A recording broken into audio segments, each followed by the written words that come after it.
All right, ladies and gentlemen, so I got ourselves a very interesting story for you today, and this one has to do with a leaked internal memo that gets sent out to developers that utilize the Steam platform. Now, if you guys are unaware, Steam obviously is a massive platform, absolutely huge. I have a almost 21-year-old Steam account. I've been with them since the beginning. They are a fantastic platform. I will always defend Steam so long as it's warranted. However, it seems as if Steam, or Valve in this case, has reached out to developers and gave them a couple of guidelines to follow when putting their game on Steam, and one of which is essentially to bend the knee and to tell them, hey, you can try to fight gamers all you want. You can try to fight them in your Steam forums all you want, but you're not going to win. And I gotta admit, this is absolutely true.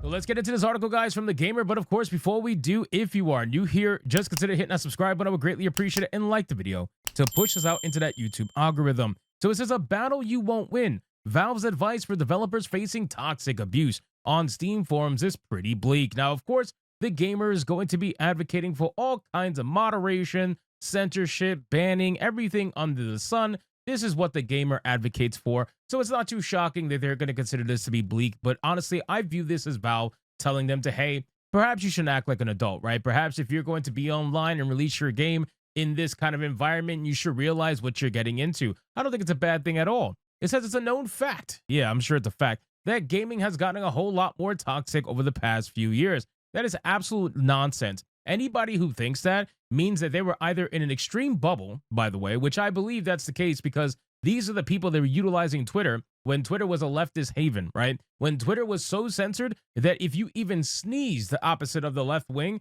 you would essentially get banned, suppressed, shadow banned, whatever. Now that Twitter is an open place and you can pretty much say damn near whatever you want from either side, mind you, left or right, now people are realizing that we're in that echo chamber, that the world isn't quite like that. The world is actually pretty damn 50-50 for the most part, maybe even slightly more towards right-leaning than left-leaning, but that's besides the point. Case in point, the Steam forums, which are known for being a hotbed of abuse and intolerance, really. So why use them? Why use them? You don't have to use them. Why use them? Don't use them. The creator of Coquette Dragoon has shared Valve's advice for developers, and it's pretty bleak.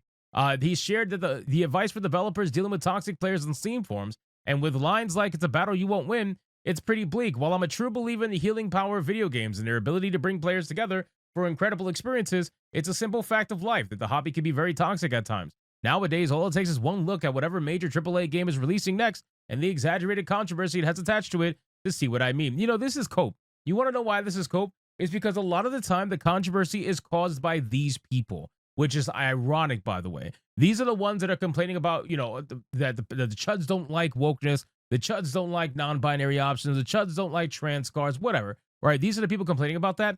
But these are also the same people that will be the first ones to write hit pieces and articles about games that are deemed too sexual, right? Or games that are essentially too sexual in the wrong way. They're okay with safe horny games, which are basically anything that sexualizes or fetishizes, you know, monsters or ugly creatures or whatever the case may be.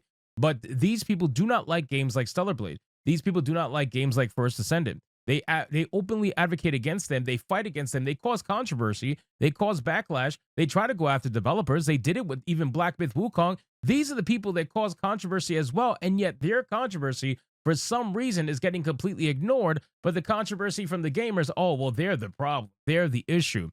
Gaming is sadly toxic all over, which, by the way, gaming has always been highly, highly competitive, highly, highly toxic, but also highly, highly engaging and very fun to be in. And if you don't understand that people talk shit in gaming, then you probably haven't been gaming for very long. And if you have been gaming for very long, somehow you have avoided it and been in an echo chamber that is so big that you didn't know this fact.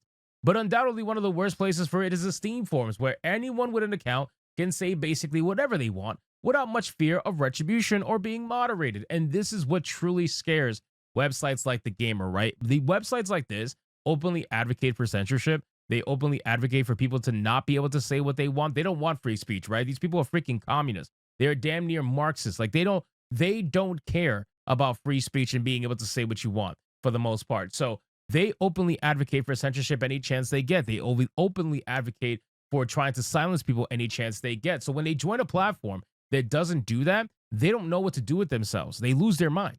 It says, while Valve does have things in place for toxic players, its official advice for developers facing abuse is a little telling of how bad things can get. All right, so here's the actual document from this person. And of course, they're posting it on Blue Sky because, of course, right? The only people utilizing Blue Sky are these journalists that are desperately trying to make it relevant to try to have a safe space against the Twitter people. So IBY says, it's so funny the official documentation for Steam forums for devs is just, yes, it's the vortex of pain and torment and suffering. No, you can't stop it. Try and just look away from the vortex. Here's every point. Point number 1, reach out to us via email or our partner support channel. We can give you more information along with extra moderators to help you address abuse and keep an eye on your discussion hub. Point number 2, don't try to censor players or get into public arguments. It's a battle you won't win. We've never seen this work in stopping negative feedback, and it's more likely to create new outrage. Check out the moderation tools section above for information on how to constructively manage it. Point number 3, don't let someone on your team become a target. If you are communicating in your discussions, consider doing so with a pseudonym or from an anonymous developer account. You can create an account specifically for this as well, adding it to your partner group from your users and permissions page. Point number 4, take a break. Seeing so much negativity all at once can be overwhelming and confusing. You might spend a bit of time figuring out the source of the problem, but it's also healthy to take a step back while Steam moderators handle the surge of negativity. And the last point, it will return to normal. In all examples we've seen, the surge of volume and negative sentiment will calm down rather quickly. Once that happens, it's easier to think more clearly about how to address any problems moving forward. So I actually agree with this. I agree with all this. I do. Because the funny thing is that these people actually end up causing the issues themselves. They say something stupid. They go online. They go on X. They get caught saying some wild stuff. And then they want to pretend as if they're the ones being harassed, right? When at the end of the day, they are the ones that were representing their company and decided to say whatever it is they said, they got them in trouble. The majority of the developers, they get targeted for any kind of conversation, criticism, whatever. They get targeted simply because they are the ones that said something first. It is not just because we randomly picked their name out of a hat. Otherwise, nobody cares about them. They decided to say something that got them in trouble, and then they try to claim harassment whenever people talk about the issues that were brought up by them or whatever the case may be. That's really what it is. I have never seen a situation where a developer just got harassment simply for just whatever, like for no reason whatsoever. There is always a reason there somewhere, somehow, at some point. But they want to make you feel as if this is just a random hate mob that is going after everybody. It's a vortex, and it's just sucking everybody in. Pause. You know what I mean? Like, this is basically what's happening here.